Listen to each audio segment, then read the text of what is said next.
Crystal Palace against the champions of England, Leicester. Now let's work this one out logically. It's fairly simple. Crystal Palace are flying. Scored 3 against Arsenal. I'm a Palace player. I'm buzzing. I'm in training this week. I'm popping the ball around left, right and centre. If I'm a striker or an attacker, a Benteke, a Punchin, a Wilfried Zaha that's playing very well, you can't wait to get out and play against Leicester. Now Leicester are going to work you hard, but Leicester are in the middle of a 2-game focus there, Atletico Madrid for 2 games, which means just like the Everton game last week for Leicester City, 1 or 2 changes for Craig Shakespeare, 1 or 2 coming in which disrupts the team unity, disrupts the pattern and the shape of the side. And we saw that earlier on in the season with Claudio Ranieri's Leicester. Having said that, both sides play a very similar game. They'll get the ball forward to the big front man, play off him. So it's going to be lots of to-ing and fro-ing. And Leicester, they're not going to get relegated, but they still will want to earn their right to play, earn their right to get into the team for the second leg of the Champions League game against Atletico Madrid. So I'm going to go Crystal Palace 2, Leicester City 1. Now, if you're looking for goals for Leicester, who's going to come in? Musa, Slimani, one of those guys, I think, that are looking good odds to maybe start the game and score. And for Crystal Palace, same as you were if you're Sam Allardyce. Wilfried Zaha putting in decent crosses at the moment and getting on the creativity, so I'll look for him for assists. Christian Benteke to add 1, and I'll go for one of the central defenders. What about a Mamadou Sakho that Liverpool should not have let go? I'm going to go for Mamadou Sakho to get a very rare goal from a corner or a set piece. Crystal Palace 2, Leicester City 1. Let's go up to Merseyside and Goodison. Everton against Burnley. Burnley with that woeful away record. Everton going great guns. Scored 4 against Leicester City last week. And again, if you're Everton, same again. Now till the end of the season, you've got rhythm, you've got momentum. You don't have to make too many changes. Sad that it was to see, of course, Seamus Coleman with his broken leg, but lots of the players and the staff went to see him and help him convalesce, and that was a really nice touch from the Everton staff. Keep a player involved in the group. Fairly straightforward for this one, Everton. If this had been 6, 8, 10 weeks ago, Everton were having 2 or 3 really good results and then letting you down on the 3rd or 4th. I don't see that being the case. Romelu Lukaku is going to want to keep himself in the shot window. Everton are going to want to keep him in the shot window. Everton are going to want to service him via the likes of Ross Barkley, Tom Davis as well. Cracking player, proper football player for Everton. Just signed a new contract. I'm going to go for Everton 3, Burnley 1. For the 1, I will go for Sam Vokes. Maybe from a corner, from a set piece.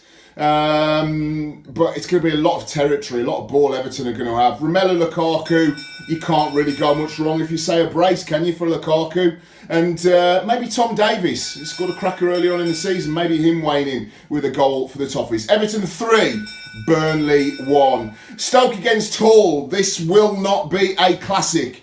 Hull scrapping for their very lives near the basement of the Premier League. Still work to do, even despite a very good recent run of form for Marco Silva and his men. They go to Stoke, and Stoke have been poor. They're looking massively over their shoulder. Whisper it, but 1 or 2 just up the road, about 30 miles up the road, well, less than 20 miles up the road in North Staffordshire, in South Staffordshire, in North Staffordshire, are starting to get a little bit antsy about Mark Hughes. I've mentioned this for maybe about a year or so, but Stoke City fans were saying, well, he needed the time to be able to turn his team around, start playing football, yada, yada, yada.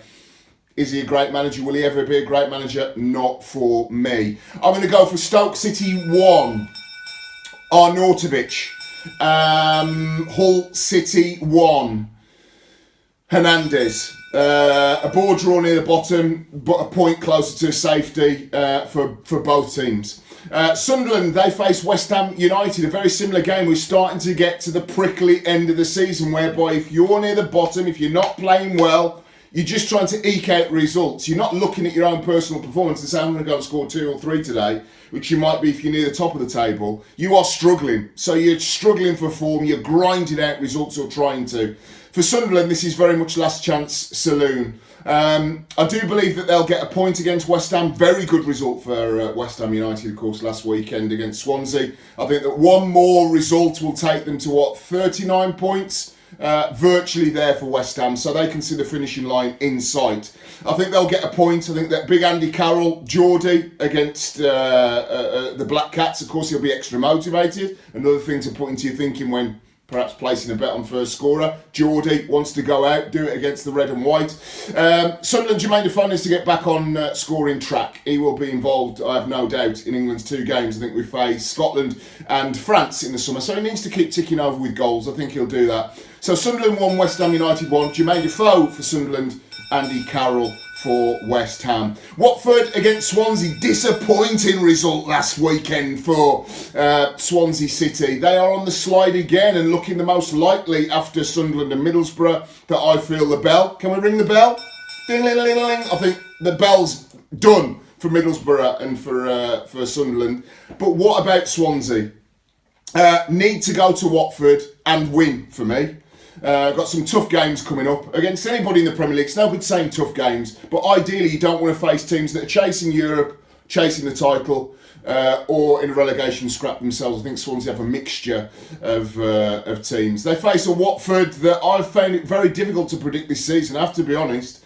Sometimes I get very excited, likes of Troy Deeney, home bird, score lots of goals at home, not so great away.